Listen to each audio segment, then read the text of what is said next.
Well, good evening, everybody. It's wonderful to be here with you. My name is Mark Hallett, and I'm the director of International Student and Scholar Services here at Colorado State University. I'm joined with by Bronwyn Watts, who's our assistant director in charge of programming, and we have two students. One former student and one current student. One is Atit from India, who graduated, and you'll hear about his journey.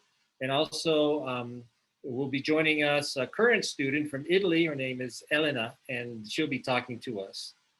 I wanted to provide a little bit of an overview about international students. Now, we've had international students at CSU since 1892.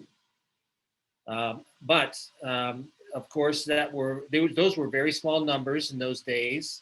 And over time, it started to increase. So the chart shows the post-World War II era and how a lot more students started coming to the United States. So now, in these years, we've crested the 1 million mark of students from all over the world who choose to come and study in the United States because of our system and opportunities that exist here.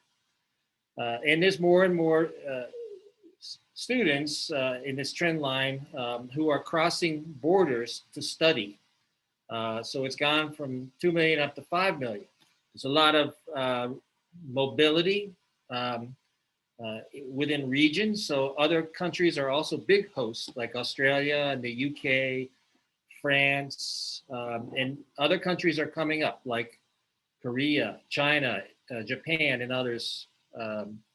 So for most of this time recently, it's all been on an uptick, but there have been some changes. So in early 2020, we had about 12,000 international students in Colorado. And the top sending countries were China and India, and then in Colorado, Saudi Arabia, Kuwait, and South Korea.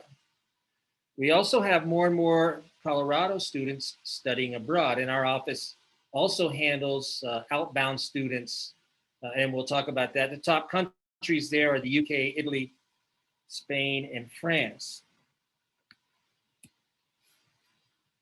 In early 2020, we were starting to see a little bit of a drop-off. There's fierce competition all over the world for international students for a lot of reasons, which we can talk about. But there was starting to be a little bit of a drop-off coming here based on a couple of reasons. Government policies and so forth were a little bit less favorable in the past few years for international educational exchange. However, still overall pretty strong numbers for the US. So here comes the pandemic. And that obviously had a huge impact and continues to have a huge impact on travel between countries and study in other countries. So in early March, we declared a disaster, and at that time, most international travel was banned.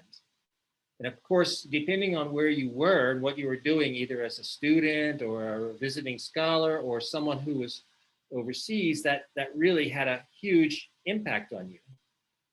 So we transitioned to remote instruction, and students were told not to come back after spring break. And there were a lot of students still here. So we were providing housing and services for our students from other countries who couldn't go home. And also some of our domestic students who really couldn't go home either. One of the first things to really be affected was our study abroad students. So these are typically our US students at CSU who study all over the world. And we basically had to evacuate everybody back to the United States. So quite an undertaking and quite a disappointment for those students who, who really had been hoping to stay overseas and have that once in a lifetime experience. And a lot of our students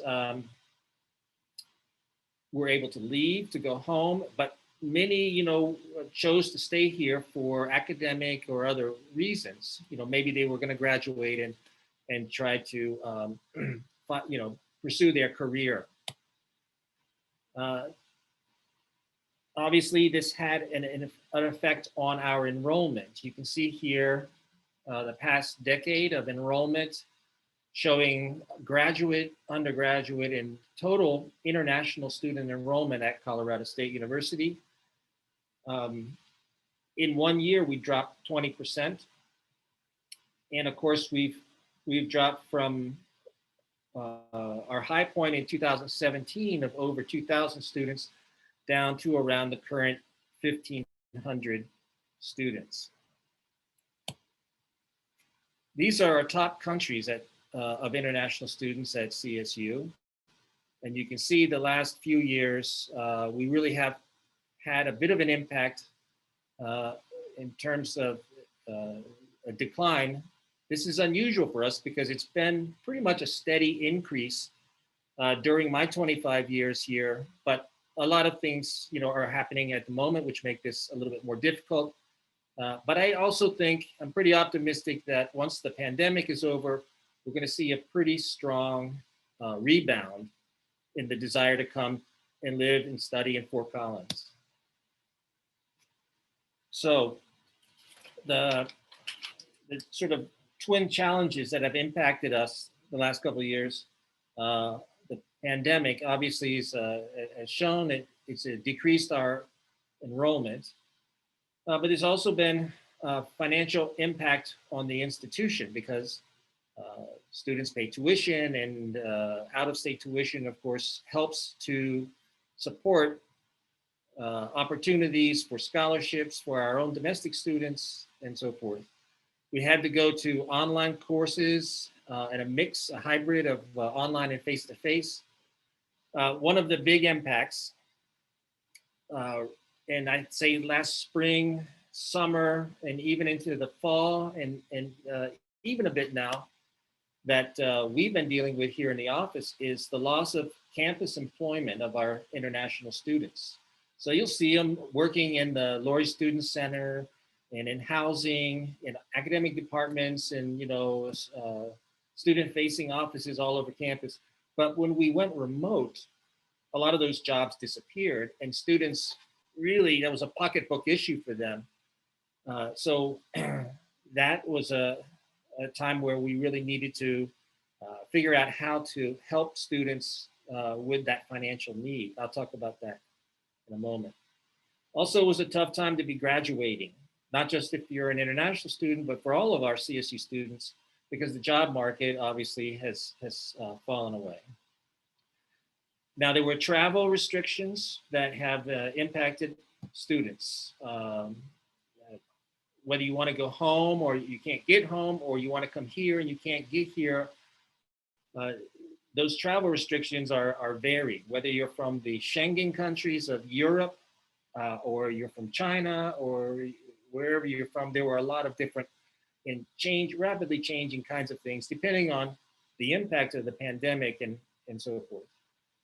And for students here, just like all of us in our lives, there's a bit of isolation because we're a very social people. Our office does a lot of very social things to build community and have that cultural crossroads. And so having to stop those gatherings together, created a lot of situations where people were feeling cut off and so forth. And I think we've done a really good job considering the circumstances, and Bronwyn is going to talk about this, of making adjustments to make things better. There were a lot of regulatory issues that we dealt with because of the pandemic and the changes of the requirements of students. Normally, international students have to be enrolled full-time in face-to-face courses, but as institutions were stopping that and moving to online, the regulatory framework that governs students staying in the US had to change. And there were some challenges with some of the initial regulations that were issued by the Department of Homeland Security regarding this, which fortunately were later rescinded. US consular services were suspended. So this has a big impact on any new students that we would expect. After they're admitted, they have to go to the embassy and get a visa, which permits them to come to America and study. But all the embassies were closed down because of the pandemic. And so that was not happening. And then there was a little bit of concern about the relative status of the pandemic in the US. You know, is it safe for my son or daughter to come to the US? There, depending on where you're coming from, there was a relative framework on that. And we had a high incidence of coronavirus in the US. And a lot of countries, also the students' families had job loss and were unable to pay or continue to pay for our continuing students and so forth.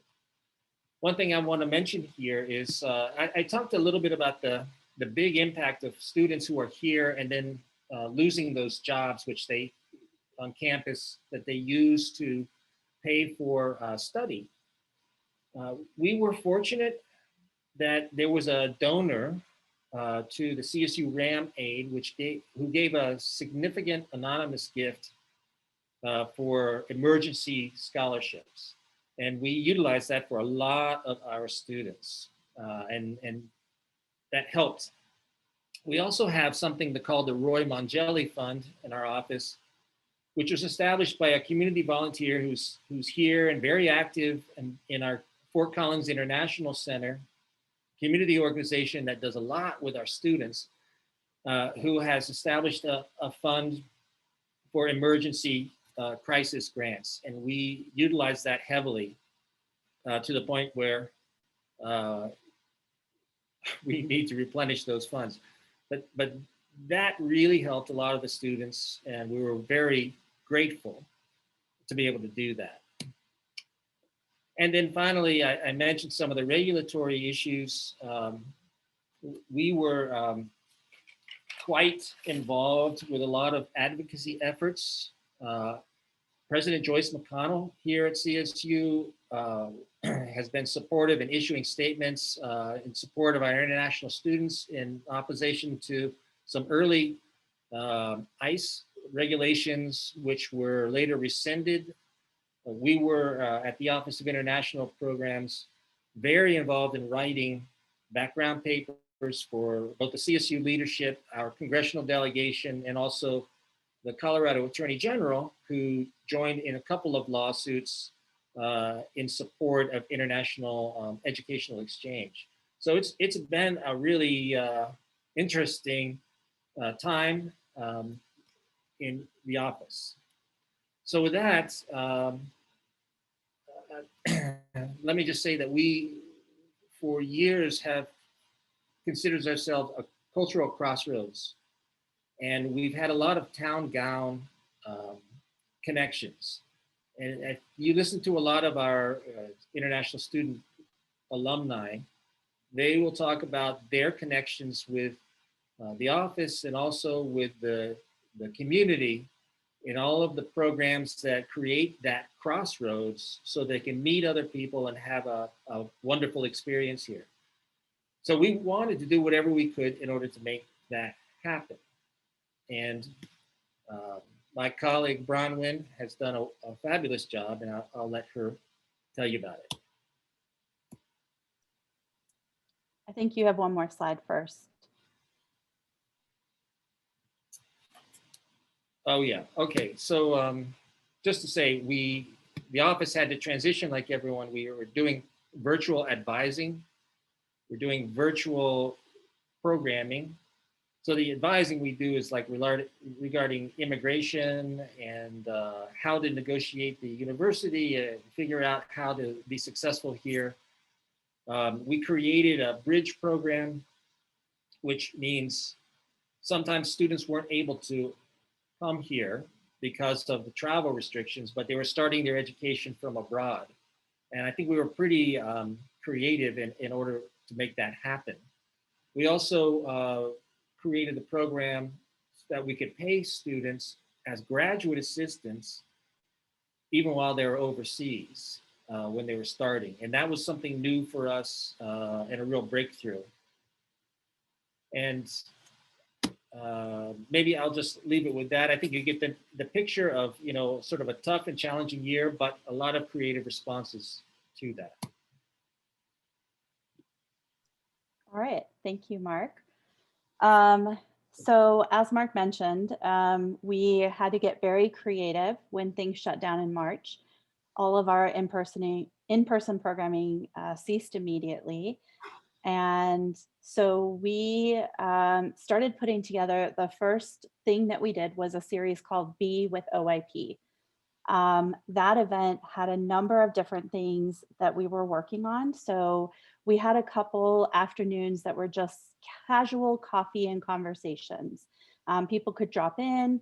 One of them we had talk about your favorite travel experience or bring your favorite item that you've gotten traveling.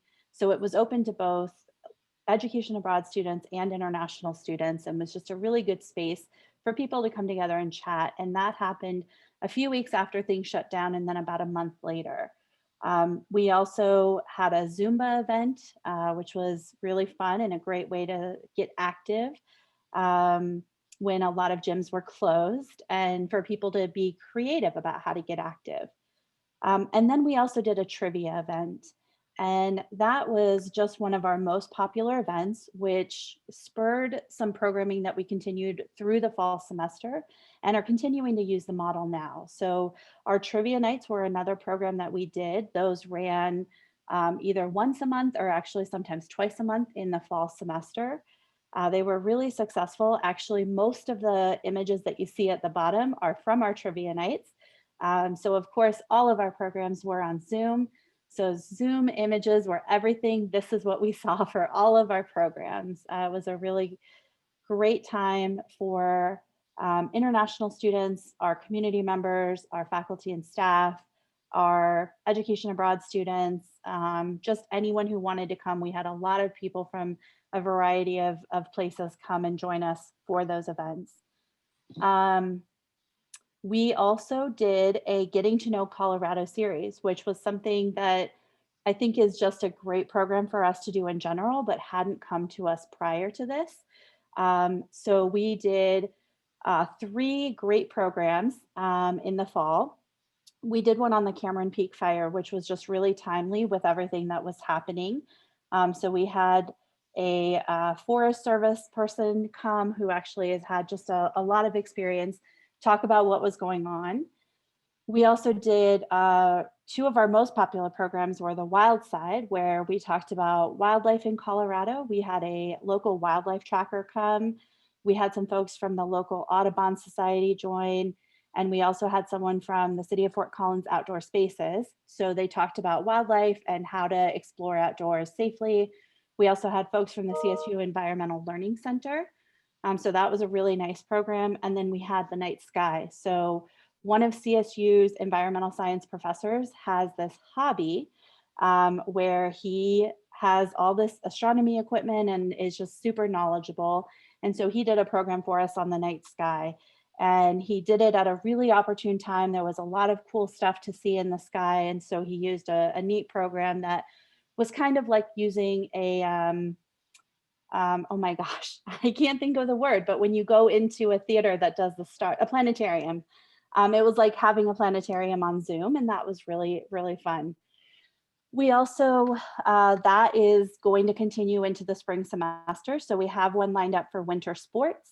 And then we also have one that we're working on with our parking and transportation folks on Fort Collins bike culture.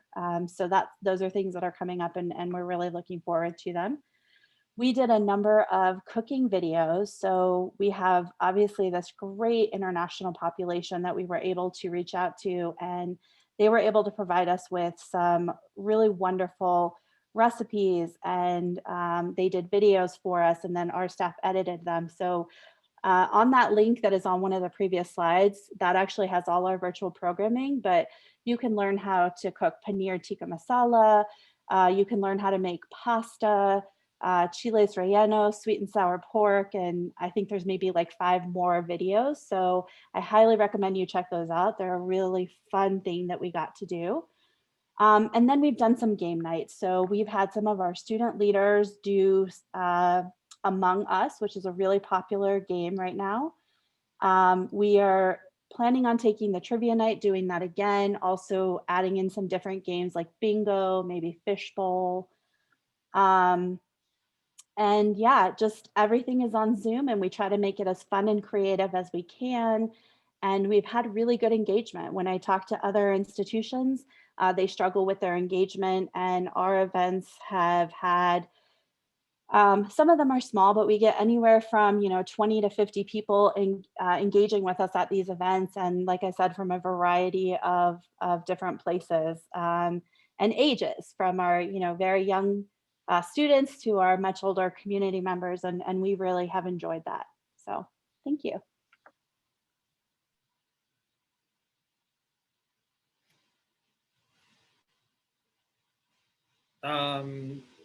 Right. Bronwyn, are you? Yeah, I can, yeah.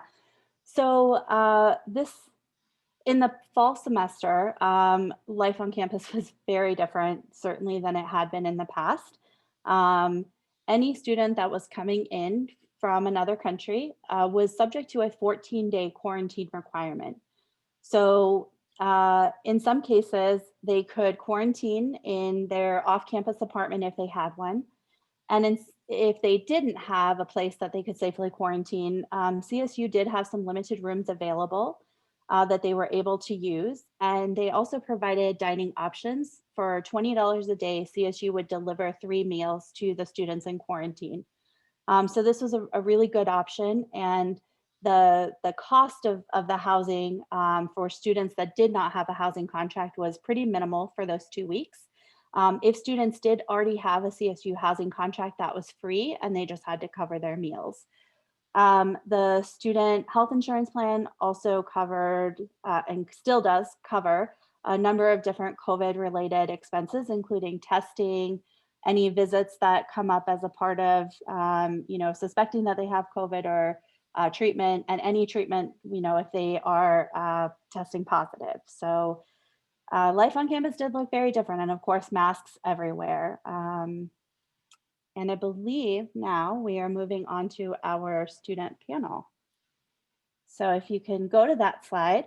So I am actually going to let our panelists introduce themselves, but I will just sort of tell you their names.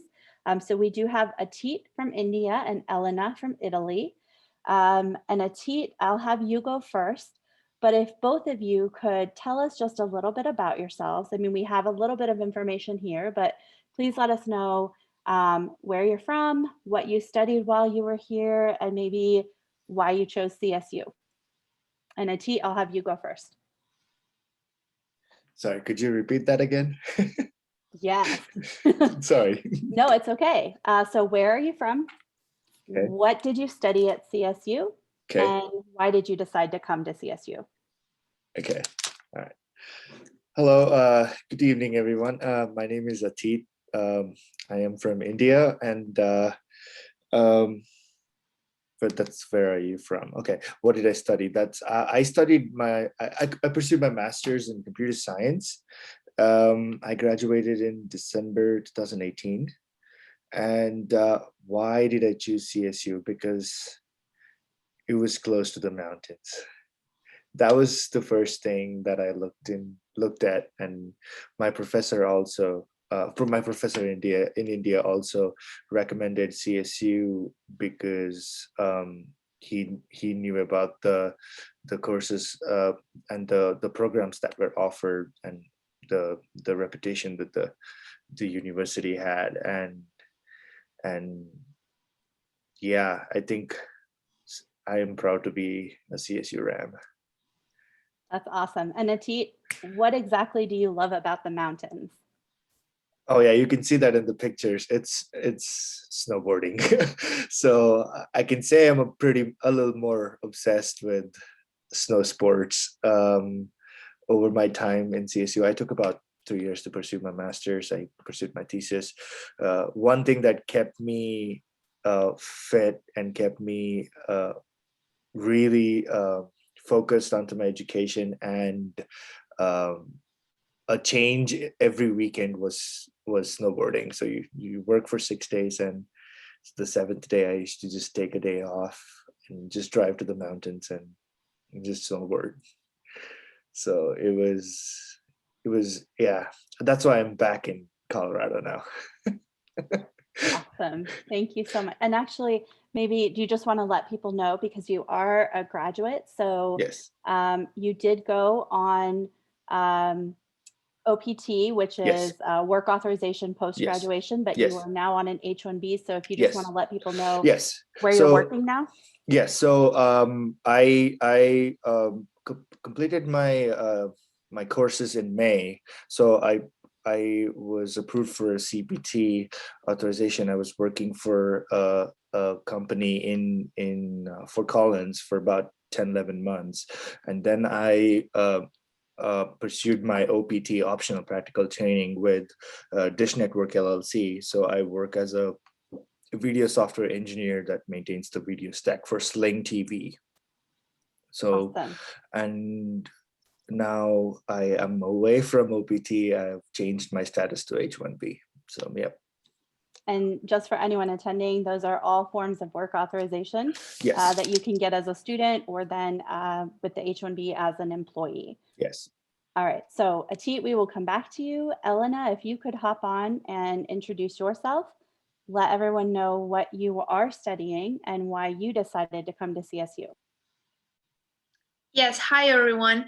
I'm studying biochemistry. I'm on my third year right now, graduating next semester, so that's exciting. Biochemistry, like I said, with a health and medical sciences concentration, because I'm hoping to go to med school. I chose CSU. It's kind of funny. It's the only place I applied to. It was kind of a hit or miss. I was like, I hope I get in, because otherwise no college for me. There isn't a super specific reason, if I'm going to be honest. I got here in high school. I was a junior in high school when I first came here, and I was an exchange student from Italy. I didn't say that. I'm from Rome, Italy. And they just sent me here. I just said I want to go to the US. They sent me here. I got really lucky, really loved Fort Collins, and decided to stay longer so that I could graduate high school here, and then go to college. So once I got to senior year and was looking at different universities, I just decided to stay in Fort Collins because I just loved it so much. And I did look at other options a little bit closer to home, but I just was comfortable here. New people, liked the town, liked the mountains. At the time, I really enjoyed the snow. Now I'm like getting over it a little bit, not gonna lie. But yeah, that's really it. I knew it was a good school, of course, so that was part of it for sure. Great, thank you. Elena, I'm gonna stick with you, but I'd like to, for anyone that's attending, I would like to open this up. If you have any questions for Elena or Atit, I think you probably need to put them in the chat and make sure that you send them to either the panelists or the panelists and attendees. But while anyone might be typing in questions, Elena, can you tell us what your favorite thing about CSU is? Let's see.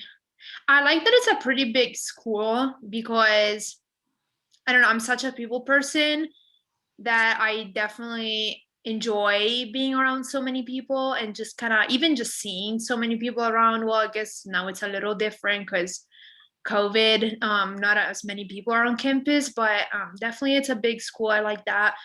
And the views.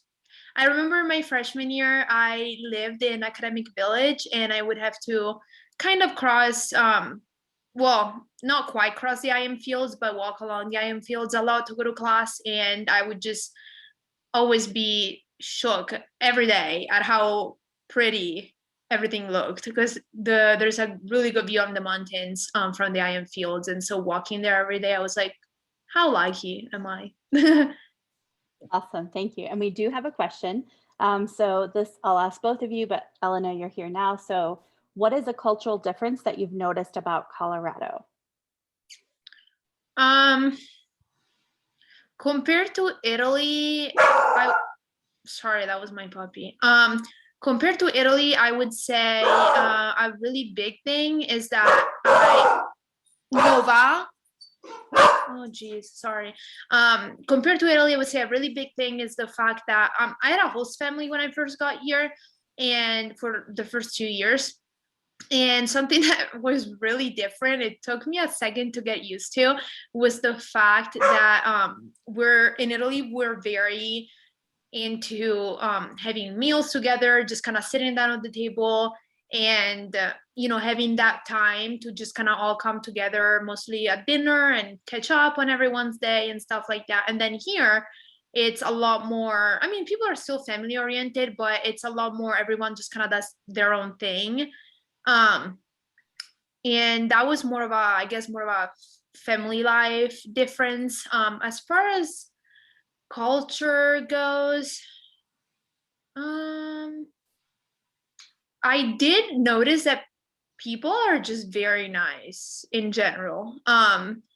Not saying that people in Italy are mean, but I mean, coming from a big city, Rome, everyone is always so stressed out and just kind of in such a bad mood all the time that they're not always the nicest to you. But then here, or not necessarily rude, just they don't go that extra step to be extra nice to you. But here, I was so shocked when I first went to the grocery store and the employees were asking me like, "Hey, how are you doing today?" And I was like, "Oh, you actually talk to customers?" So I think that was kind of a fun difference that I saw. Awesome. Thank you. Atit, what about you? What is a cultural difference that you've noticed about Colorado? I mean, I would probably talk Fort Collins in particular because it's the sense of community. I think the everybody who actually like the let me think about it. The people who get together as like volunteer in respect to volunteers or even like in student organizations to bring the sense of community in CSU is something that I will never forget, because I think that really put me in the perspective of how I need to be. I mean, I can. So sometimes you look forward to certain things in life. Maybe it's people or maybe it's community. I think CSU and Fort Collins has given me has shown me an example of how um,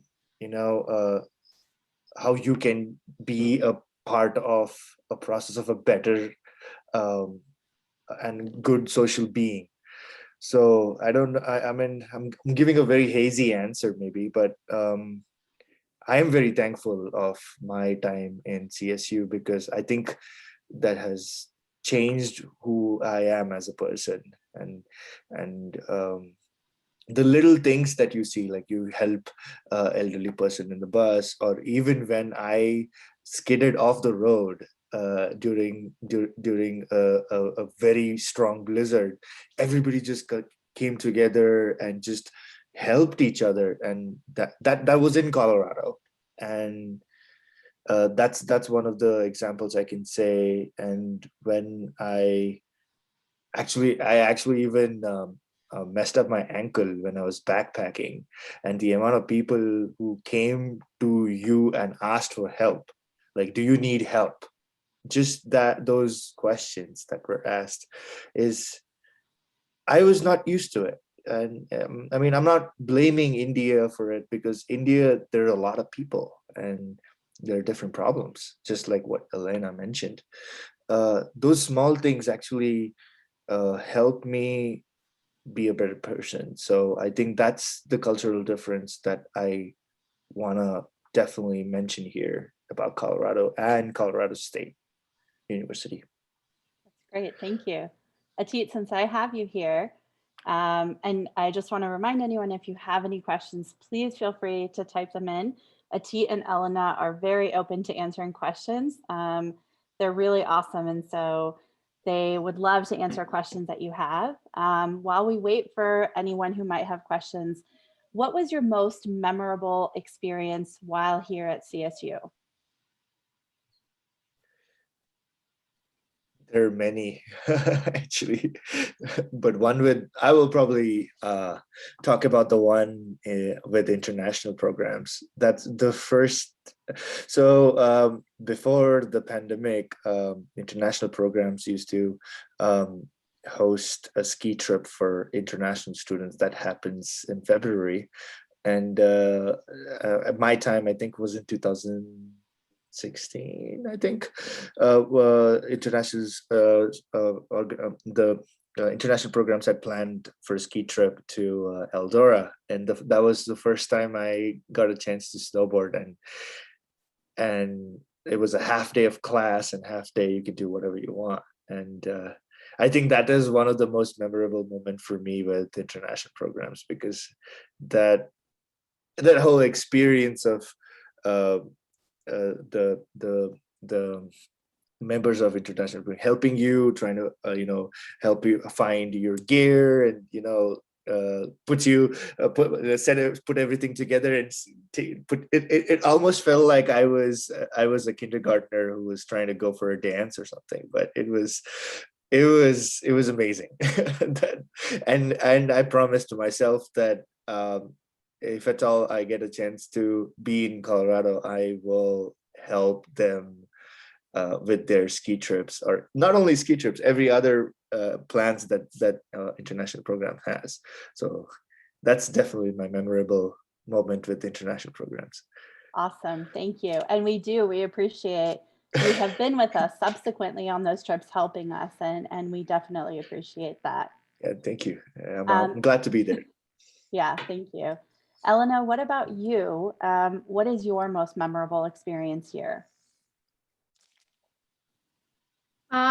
It's a hard question. I have like plenty. I've done a lot at CSU in my 3 years, but I would say one of the most memorable experiences would be just joining a sorority in general, which I know can be sometimes either a controversial topic or some people don't know much about it.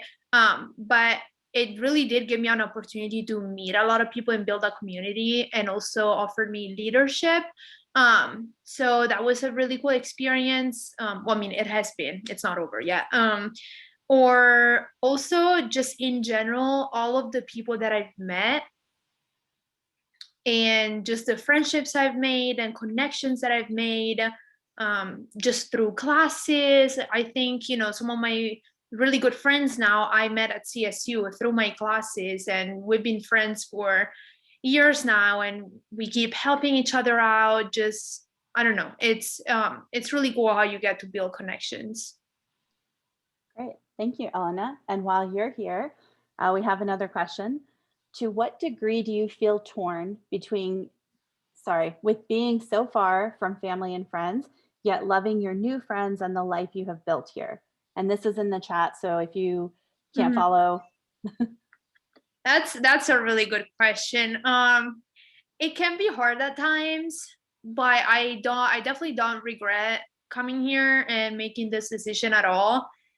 To be fair, it has to be said that I'm very independent, and I like to do my thing. I love my family and friends, of course. I grew up with those people, and they've been my main support system through it all. But for me, it's just kind of enough to keep in touch with them, and every once in a while, if I have time, maybe FaceTime them, and then hopefully at least once a year go home and see them.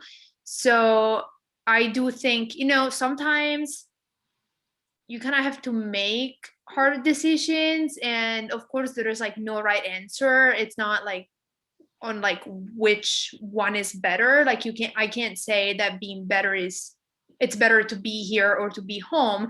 But I will say that the only thing keeping me home would be my family and friends. But as far as my interest and my future go, that's here. I don't know if I'm making sense, but I think what I'm trying to explain is that by being here, I'm in a place that I'm happy to live in.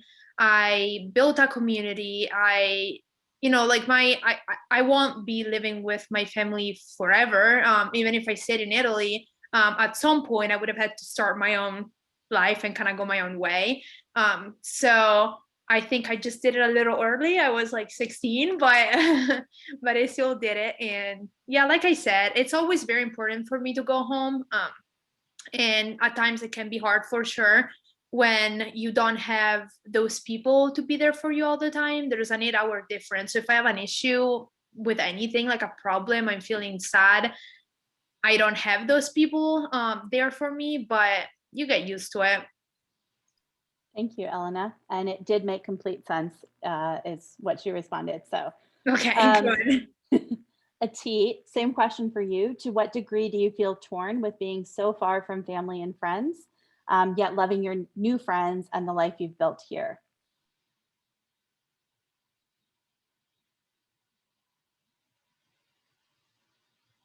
And Atit, if you're talking, you're muted. Yeah, sorry, I unmuted myself. I agree with Elena because I came here with a mindset that I would definitely have to change my lifestyle, have to learn new things, unlearn new things. And definitely my friends and family are important. And I kept in touch with them while during school days, especially when I was in the university. It was hard to talk to them every day, but now I have the opportunity. I speak to them every day and, keep in touch with them. But at the same time, with respect to loneliness, I think that is why I put myself under this test, because I was surrounded by friends all the time, and it was hard. It's still hard. And the way I cope up with it is by cooking home food. I am an avid cook, and I cook. Over this pandemic, I pretty much started learning my mom's recipes, which came out really good. That's something that you can challenge yourself, because certain things that your mom and dad make, it's you who carry it out to the next world and generation. So that's one of the things I started doing. And the other thing that I am looking forward to compete with, battle loneliness, is make bread. I know it's hard to do it, when you're at school, but school kept me really busy. It kept me so busy. I was actively engaged with the international programs as well, and with graduate teaching assistantship, I did it for 2 years, and my master's and my thesis. It kept me so busy that I was having a hard time even talking to my friends and family. I think I'm repeating myself. Sorry, but now I have time, and I this is how I keep myself busy. I'll be happy to cook for you all. Yeah, definitely. Let me know what you need. They are both great cooks. I have had some of Atit's food and it is awesome. And Elena is actually the person who did our pasta video with her mom. Nice. And she did cook for me just before Christmas. Well, she brought me some homemade food just before Christmas, and excellent. So yes, if we ever get a chance, once the pandemic is over, for our students to cook for us, you definitely should come and join us. Yep. I will say excellent is a big word. The video you may have seen, or maybe you will see on the website, was mostly my mom's doing. It was great. Well, if anyone has any other questions, please go ahead and type them in the chat. We can come back to the panelists if there are any other questions, but we do have one more slide, so I will turn it over to Mark, and then if there is another question, we'll address it after. All right, well, you see how awesome our students are. And Elena, I did watch the video with you and your mom, and it made me super hungry for some orchietta. And, after this COVID stuff is over, you know, maybe a lesson, and you know, we'll figure that out, okay? But to everybody out there, we appreciate you coming, and you see how great our students are, and you just get a little taste of them. So I guess I want to end it with, you know, in terms of international education and exchange, why we should all care. I think one of the reasons, of course, is that Colorado has to remain globally minded and the locally friendly state that we are.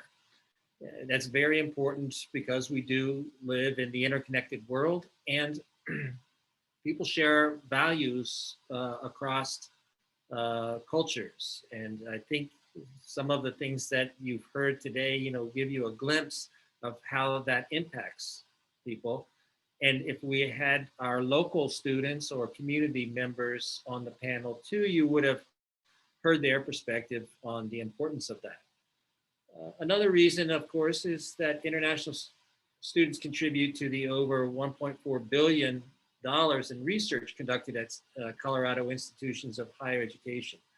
We do have people here, international scholars who are involved, for example, in COVID research. So making very important contributions to the kinds of things that we do in research and solving, you know, global issues, whether it's climate change, water, food security, and economic development, a lot of the things where we are interconnected and need to be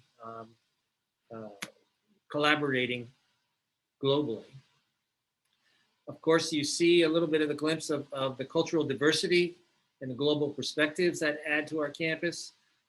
This cuts in every direction. So sitting in class next to a student from another country, you learn a different kind of perspective because the background is different. And that really opens the eyes of a lot of our students.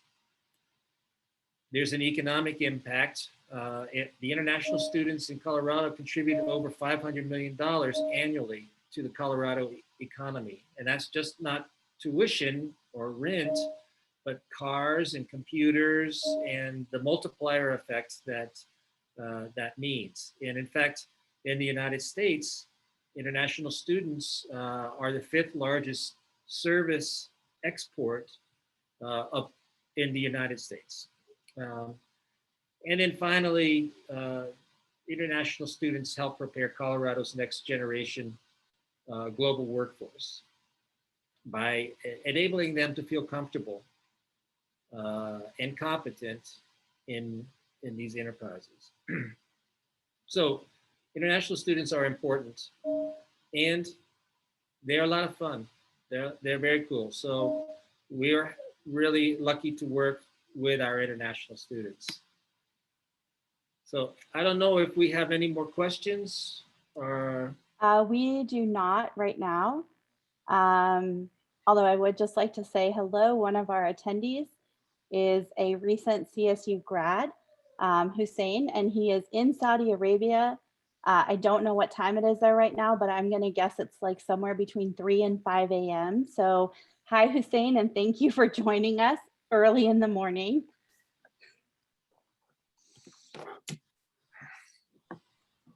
Well, thank you everyone so much. If there are no other questions, I will just mention really quick that Rachel just put the survey in the chat. If you have a moment to fill that out, we would really appreciate it. It will also be included in an email to you along with the recording in just a few days. And thank you so much, Mark and Bronwyn, and everyone who joined us tonight. We really appreciate you taking the time to put this presentation together and everyone who took the time out of their evening to join us. So we really, really appreciate it. Looks like we don't have any other questions. So we'll just wish you a wonderful evening and thank you so much for being here. Thank you. Thank you. Thank you for the opportunity.